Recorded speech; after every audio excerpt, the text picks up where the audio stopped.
And He'll bring all of them out of what? Their graves in the way that they were before they died.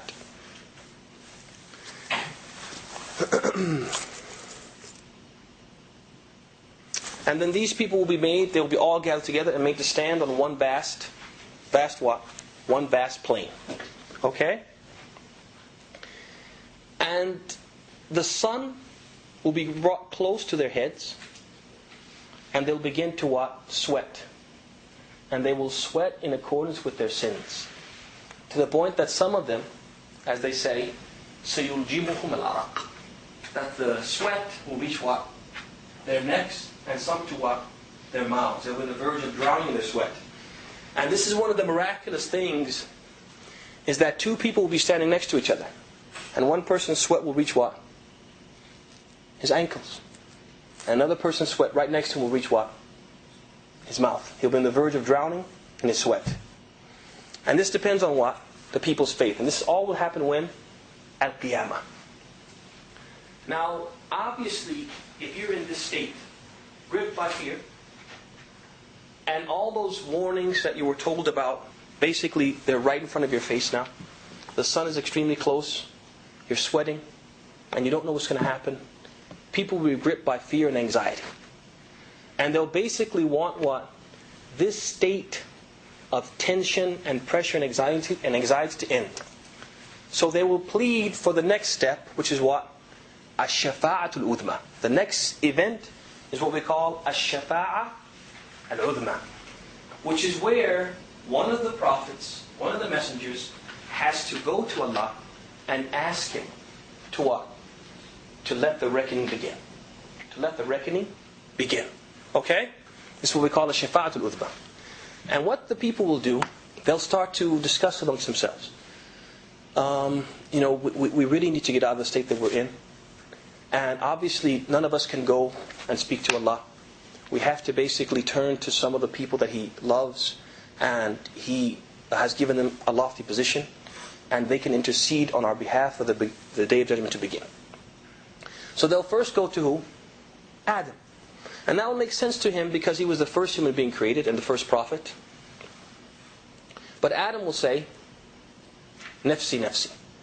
My soul, remembering what? His sin. And that he ate from the tree after he'd been prohibited to do so. So he'll defer to who? Nuh.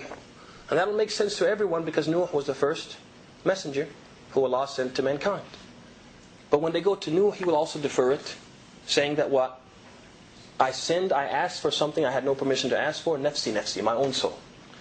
And then he'll defer to Musa, who will defer to Isa. And Isa will not mention a sin that he committed, but he will defer to who? Muhammad sallallahu alaihi wasallam. And this is a special shafa'ah for Muhammad that no other prophet will enjoy. And when they come to Muhammad, Muhammad will say what? This is for me. Hada li, hada li. And he'll go to Allah, he'll go to the arsh of Allah, he'll prostrate. And Allah will inspire him to make dhikr and to mention His names that He never taught to anyone. He will teach them to Muhammad on that day, and he will, sallallahu alaihi wasallam, and he will what? Remember Allah through those names. And then Allah subhanahu wa ta'ala will say, He will say, Irfa ra'sak. O Muhammad, raise your head. Is'al tu'ta. Ask whatever you want and it will be granted to you. Washfa' tushaffa'. And intercede, your intercession will be accepted. And when he says this, the Prophet will ask that the judgment begin. And this is what? Ash-shafa'atul udma. The greatest intercession. Then comes what? Al-muhasabah. Al-muhasabah for who? Al-muhasabah for the kuffar, for the disbelievers. But realize, ladies and gentlemen, that the kuffar will not be accounted or reckoned the way the believers will be reckoned. Rather, what will happen is that a crier will cry out and proclaim, let everyone follow that which he worshipped. So the people who worshipped the sun will come and they will follow it. And it will lead them where? To the hellfire. Those who worship the cross, a salib, the cross will come and they'll follow it. It will take them into what? Into the hellfire. And so on and so forth. Until the only people left will be the believers and some of the Jews and some of the Christians. And then the Jews will be asked, who did you used to worship? And they will say, we worshipped Uzair ibn Allah. We worshipped Uzair, the son of Allah. And a crier will cry out, you're lying. Allah never took a son, nor did He have a wife. And they'll be what? Cast into the fire. Then, those few Christians who remain, they'll be asked, and who did you worship? And they will say, we worshipped Isa ibn Allah. And a crier will cry out, you are lying, because Allah never took a son, nor did He have a wife. And they'll be what? Cast in the fire.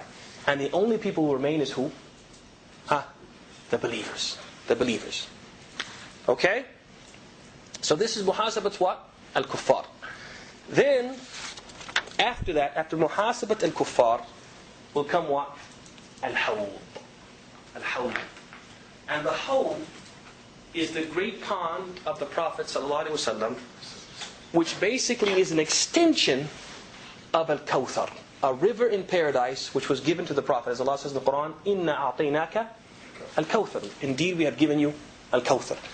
The extension of that, or the water of that, basically pours into this great pond. This great pond, which is called Al-Hawd, Hawd al-Nabi. And I just want to read to you the description of this pond of the Prophet as mentioned by some of the scholars of Islam. Ibn Taymiyyah, he said, وفي عرصات القيامة الحوض المورود للنبي صلى الله عليه وسلم ماؤه أشد بياضا من اللبن وأحلى من العسل آنيته عدد نجوم السماء وطوله شهر وعرضه شهر من يشرب منه شربة لا يظمأ بعده أبدا. Ibn Taymiyyah, he said that this hawd is on Arasat al-Jannah. It's on the plain of Jannah after the muhasabah, on the plain of paradise. And he said that it is more white than milk. It is sweeter than honey. And its vessels, the vessels and the glasses which will be handed out to people to drink from it, are more than the number of the stars in the sky. And he said that its length is 1 month's journey. And its width is 1 month's journey. And whoever drinks from it will never experience thirst after that.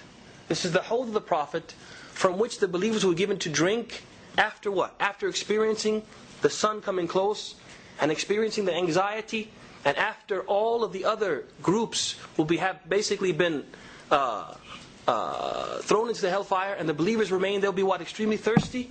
And what will be given to them? This hawd of the Prophet ﷺ, from which they will drink and never experience thirst after that. And the location of this pond, as we said, is on the plain of paradise before as-sirat. Before the sirat comes what? Al-hawd. So after experiencing all this anxiety and the heat of the sun, and experience a great deal of thirst, they'll be given what? They'll be given drink. But some people will be what? They'll be pushed away from it. They'll come to drink and they'll be what? Snatched away. They'll come to drink, snatched away. And the Prophet, who is right there, will cry out, Ashabi, Ashabi. These are my companions. Or, A'rifuhum, wa ya'rifuni. I know them and they know me. Okay? Or he will say, Ummati, they're from my ummah. But they'll still be what? Certain people will go and be snatched away from the hawd. And the scholars of Islam, looking at the different hadith which talk about this incident, they mention that the people who are snatched away, they had difference of opinion about who they are. And I'll mention to you what are their opinions. Okay? The first opinion is that they are those people who apostated during the Khilafah of Abu Bakr. As you know, after the Prophet passed away and Abu Bakr became the Khalifa, there were certain Bedouins who had very abrasive character. They had very little knowledge and understanding of Islam, and they became what? Apostates. They refused to give the zakat and so on and so forth, and Abu Bakr fought them. They say that these are the people who will come to the hawd and be what? Snatched away. Other scholars said they are the hypocrites in general. The hypocrites in every age. Those in general, and after the Prophet's time and during the Prophet's time. Other scholars said they are those Muslims who committed major sins. Drinking alcohol, having a girlfriend, boyfriend like that.